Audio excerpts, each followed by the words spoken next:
আজ থেকে 30 বছর আগেকার কথা বলছে। তখন ক্ষেতের আলের রাস্তা ছিল এরকম প্রশস্ত, ফসল কেটে কৃষকরা ভ্যান গাড়িতে করে বাড়িতে আনতে পারতো।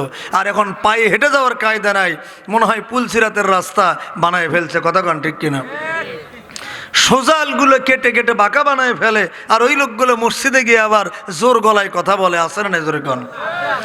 সোজা আল কোদালে কাইটে, সোজা আল কোদালে কাইটে বাঁকা করে সাইটে সাইটে, সোজা আল কোদালে কাইটে বাঁকা করে সাইটে সাইটে, পরের সম্পদ লুটতে পাইটে নিজের ভুরি করে বড়। ওই ব্যক্তি মসজিদে আইসে কয় কাতার সোজা করো, ওই ব্যক্তি মসজিদে আইসে কয় কাতার সোজা করো। কি কথা কন না কে? রাগ করতেছেন আপনারা?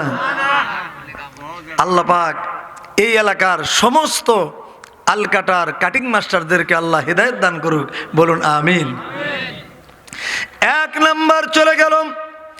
2 নাম্বার, ওয়ালাহুম আয়ুনুল্লাহ ইবসিরুনা বিহা, যাদের চোখ আছে কিন্তু সেই চোখ দিয়ে দেখে না। কি দেখে না? যেই চোখ দিয়ে কোরআন দেখে না, হাদিস দেখে না, আলেম ওলামাদের দিকে সুনজরে দেখে না, চোখ শুধু দেখতে চায় গান। কি গান দেখতে মন চায় কি চায় না? শুধু তাই নয়, যদি কেউ এই পল্লী মঙ্গল বাজারে চা খাওয়ার জন্য যায়, লক্ষ্য করে দেখে কোন চায়ের দোকানে টেলিভিশন চলে, সেই চায়ের দোকানে কাস্টমারের অভাব হয় না। কথা কন ঠিক কিনা? শুধু তাই নয়, চোখকে যদি বলেন চোখ রে, ওই রাস্তা দিয়ে একজন সুন্দরী যুবতী মেয়ে হেঁটে যায়, খবরদার চোখ ওই মেয়ের দিকে তাকাবি না। চোখকে যতই নিষেধ করেন না কেন, চোখকে আপনার বাধা মানে। চোখ আরো ভালো করে তাকায়, কার মেয়ে যাইতেছে রে, কি সুন্দর বোরকা পরেছে, একবার নিচের দিকে তাকায়, একবার ওপরের দিকে তাকায়। এই চোখওয়ালা মানুষ হলো জানোয়ার। আপনারা বলেন, এই চোখওয়ালা মানুষ কি মানুষ? 2 নাম্বার চলে গেল। 3 নাম্বার, ওয়ালাহুম আযানুল্লাহ ইয়াসমাউনা বিহা, যাদের কান আছে কিন্তু সেই কান দিয়ে শোনে না। কি শোনে না? যেই কান দিয়ে কোরআন শোনে না, হাদিস শোনে না, মুরব্বীদের কথা ছোটরা শুনতে চায় না, কান শুধু শুনতে চায় কোথায় গানের অনুষ্ঠান চলে। কথা গান ঠিক না বেঠিক? কানকে যদি বলেন কান রে, খবরদার তুই গান শুনতে যাবি না, আমি কিন্তু নামাজে দাঁড়ালাম, আল্লাহু আকবার, আলহামদুলিল্লাহি রাব্বিল আলামিন, আর রহমানির রহিম, মালিক ইয়াউমিদ্দিন, কোরআন তেলাওয়াত শুরু হয়ে গেল। কিন্তু হঠাৎ করে পকেটে মোবাইল থাকলে অনেক সময় কিন্তু কল বেজে ওঠে। ওঠে কি ওঠে না? কিছুদিন আগে একজন যুবক আমার সঙ্গে জামাতে নামাজ আদায় করতেছিল, হঠাৎ করে ওই যুবকের পকেটে মোবাইল ছিল, সেই মোবাইলে একটা কল বেজে উঠল, তাও সাধারণ কোনো রিংটোন নয়, এমন একটা গান সেট করে রাখছে, কয় রূপে আমার আগুন জ্বলে, কান চলে গেল গানের তালে, নামাজ গেল তোর রসাতলে, কান কিন্তু আপনার কথা শোনে না। কথা বলেন? তাহলে সেই দিলের মধ্যে বিবেচনা নাই, চোখ আছে চোখ দিয়ে ভালো কিছু দেখে না, কান আছে কান দিয়ে ভালো কিছু শোনে না। আল্লাহ পাক বললেন, উলাইকা কাল আনআম, এরা হলো 4 পাওয়া জানোয়ার। কয় পাওয়া জানোয়ার? আপনাদের কয়খান পাও? কথা বলেন। 2 খান পাও। তার মানে আপনারা কি জানোয়ার না? আপনারা তাহলে কি বলেন? আপনারা কি মানুষ? হ্যাঁ রে, বলতে শরমও লাগে না, মানুষ। আপনি মানুষ বললে হবে না। আল্লাহ পাক বলেন, তোমরা হলে সাধারণ, তোমরা তো সাধারণ কোনো জানোয়ার না, তোমরা হলে বালহুম আদল, বরং সাধারণ জানোয়ারের চেয়েও তোমরা নিকৃষ্ট। এই নিকৃষ্ট থেকে উৎকৃষ্ট হতে মন চায় কি চায় না? আল্লাহ রব্বুল আলামিন কি পেছনের ভাইদের মনে হয় মন চায় না নাকি? আচ্ছা, আপনাদের মন খারাপ কেন? ঘটনা কি? কিছু বুঝলাম না। তাহলে কথা বলতেছেন না কেন? আচ্ছা, মেহমান আসার পরে মেহমানের সাথে যদি বাড়িওয়ালা যদি কথাই না বলে, ওই বাড়িতে ওই মেহমান আর আসবে? আপনারা তো সেই পরিচয়টা দিতেছেন। আমি এটা আশা করি নাই যে আপনারা আপনাদের ইমাম সাহেবের সাথে এইরকম একটা আচরণটা দেখাবেন। আপনাদের হাসি খুশি মুখ থাকবে, একটু স্বতঃস্ফূর্তভাবে জবাব দেবেন, নাকি আমার উপরে কোনো আপনাদের কোনো অভিযোগ আছে? কি হ্যাঁ হ্যাঁ জবাব দিতে কি পারবেন, নাকি টাকা পয়সা লেনদেন আছে?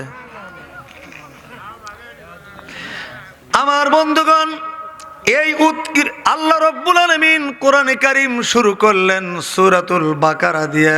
বাকারা শব্দের অর্থ হলো গরু, আর শেষ করলেন সূরাতুন নাস দিয়ে। নাস মানে হলো মানুষ। শুরু করলেন গরু দিয়ে, শেষ করলেন মানুষ দিয়ে। তার মানে হলো যতক্ষণ পর্যন্ত আমরা কোরআনের ছায়া তলে আসতে না পারবো, ততক্ষণ পর্যন্ত আমরা যতই ডিগ্রি অর্জন করি না কেন, কিন্তু আমরা হব গরুর মতো। কথা কোন ঠিক না বেঠিক? সামনে এগেছি মোরা যত, পিছনে পড়েছি মোরা তত, বেরিয়ে চলেছি শুধু গরু ছাগলের মতো। কথা কোন ঠিক না বেঠিক?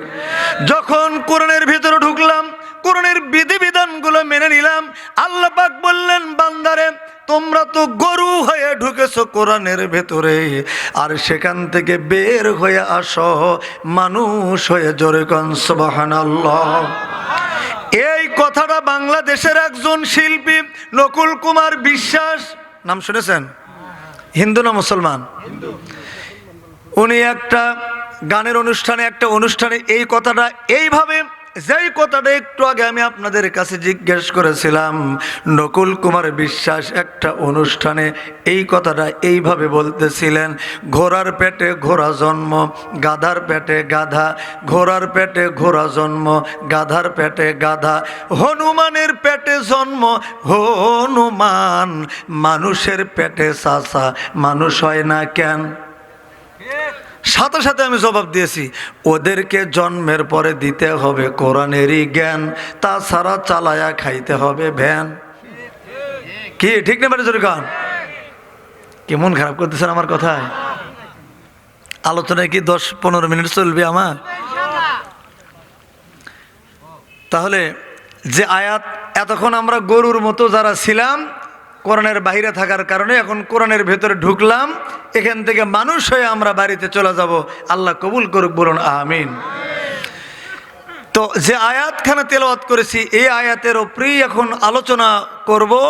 তার আগে আরেকটা কথা বলি,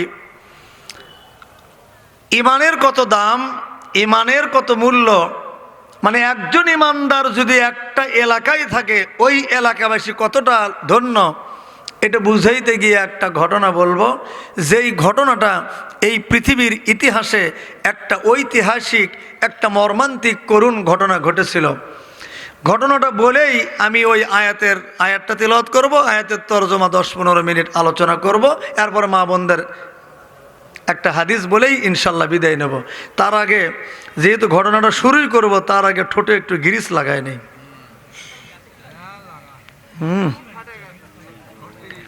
গিরিস লাগালে মেশিন ভালো চলে, ঠিক না? ঘটনাটা হলো, আমাদের এই এশিয়া মহাদেশের মধ্যে একটি দেশ আছে, যে দেশের নাম হচ্ছে মালদ্বীপ। জোরে বলুন, কোন দ্বীপ? নাম শুনেছেন তো আপনারা? এই মালদ্বীপে আজ থেকে অনেক বছর আগে, বহু কয়েক বছর আগে, বিশ্বের বিশিষ্ট পর্যটক আল্লামা ইবনে বতুতা সফর করার জন্য গিয়েছিলেন। গিয়ে দেখেন যে সেই মালদ্বীপের জমিনে অনেকগুলি মসজিদে আজান হচ্ছে নামাজের সময়। সুবহানাল্লাহ, জোরে কোন। ইবনে বতুতা জিজ্ঞেস করে, ভাইজান, ও মালদ্বীপের মানুষেরা রে, কত দেশে আমি সফর করলাম, সব দেশের ইতিহাস আমার ডায়েরির মধ্যে লেখা আছে। এই মালদ্বীপে তো সাহাবাই কিরামের কোনো জামাত আসে নাই, তোমরা কেমন করে ইসলাম কবুল করলে? তোমাদের এই মালদ্বীপের মানুষের ইসলাম নেওয়ার ইতিহাসটা একটু আমার কাছে খুলে বলো। মালদ্বীপের মানুষ তখন বলে, হুজুর শোনেন, আপনি বিশ্বের বিশিষ্ট পর্যটক, আল্লামা ইবনে বতুতা ভালো করে শুনে রাখেন, আমাদের এই দেশের মধ্যে কোনো মানুষ লা ইলাহা ইল্লাল্লাহ মুহাম্মাদুর রাসূলুল্লাহ বলা জানতো না। তবে একজন হাবেশ সাহেবের উসিলায় গোটা মালদ্বীপের মানুষ কালেমা পড়ে মুসলমান হয়েছে। জোরে কান সুবহানাল্লাহ।